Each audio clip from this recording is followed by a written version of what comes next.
এই তিনজন একদিন নবীর কাছে গিয়ে বলতেছি, ইয়া রাসূলুল্লাহ, আমরা তো আগে ইহুদি ছিলাম,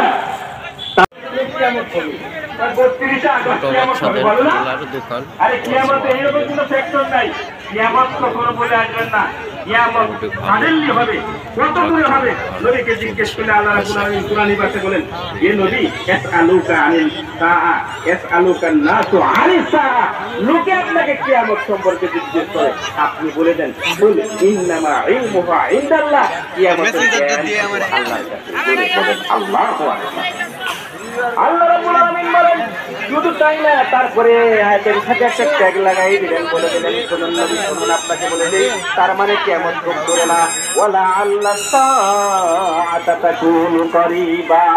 শুনেন, কিয়ামত সম্ভবত খুব কাছে, খুব কাছে। একটা কাজ করতে পারি, দিনের বেলায় খালি ইসলাম মানবো, আপনার কথা সব মানবো, কোরআন মানবো, আর রাত যত তাওরাত মানবো। বুঝতে পেরেছেন আমার কথা? তারা বললো, যদি অনুমতি দেন, দিনের বেলায় নবী বলেছেন, কাউমুন মাহুম সিয়াতুন কাআন্নাবিল বাকার, একদল লোক বের হবে, তাদের হাতে ঘোড়ার লেজের মতো, গাভীর লেজের মতো ছাগল থাকবে। আর মানে কি, এরা থাকবে বর্ষাকারী লোক। এদের কাজ কি? ওয়ায়াযরিবুনা বিহান্নার, এরা ছিল। আল্লাহ কোরআন নাযিল করলেন, না হবে না, একজন মুসলিম দিনে মানবে, রাতেও তা মানবে, তার ইসলামকে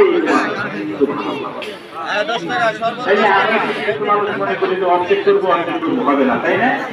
এই দেশে মানুষ নামাজের ওয়াজ করে সবাই মসজিদে যায়, যাকাতের ওয়াজ হয় কিনা আমি জানি না, যাকাত নাই, যদি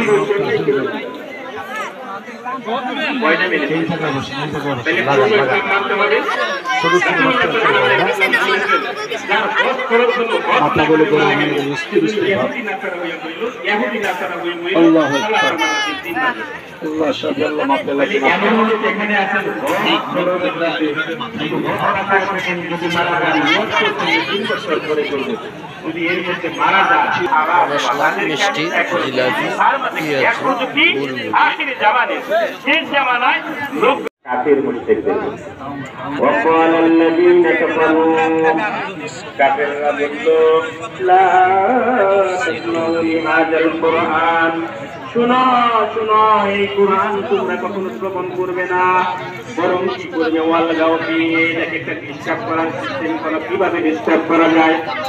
ওই সিস্টেমে যদি আমি কথা বলি, তাহলে মাহফিল যদি ডিস্টার্ব হচ্ছে দোকানের কারণে, এই দোকানগুলো ডিস্টার্বের লাইনের লোক, আর এই লোকগুলা কার কথা শুনলো, আল্লাহর কথা না কাফেরদের কথা? কথা বলেন, সাক্ষী দেন, নাহলে জানি মিথ্যাবাদী হয়ে যাব না। আপনি সাক্ষী না দিলেও আমার কোনো সমস্যা নেই, মাহফিলে না বুঝেনিন, একটাই হলো কাজ। আল্লাহ রাব্বুল আলামিন বলেন, এবার মায়েরা তো এসেছে, এই জন্য একটা হাদিস বলেছি, ওটা বলে নেই, তার আগে আমি আপনাদেরকে বলে নেই, ইয়া আইয়ুহাল্লাযীনা আমানু উদখুলু ফিস-সিলমি কাফা, তোমরা ইসলামের মধ্যে পরিপূর্ণ প্রবেশ করো। কেন এই আয়াতের বিধানটা নাযিল হলো একটু জানেন, জেনে নিন। আমি হেডলাইন কিন্তু বলবো। আব্দুল্লাহ ইবনে আসাদ ইবনে উবাই, তিনি মুসলমান হয়ে গেলেন। সাহাবা রাদিয়াল্লাহু আনহু, তিনি মুসলমান হয়ে গেলেন।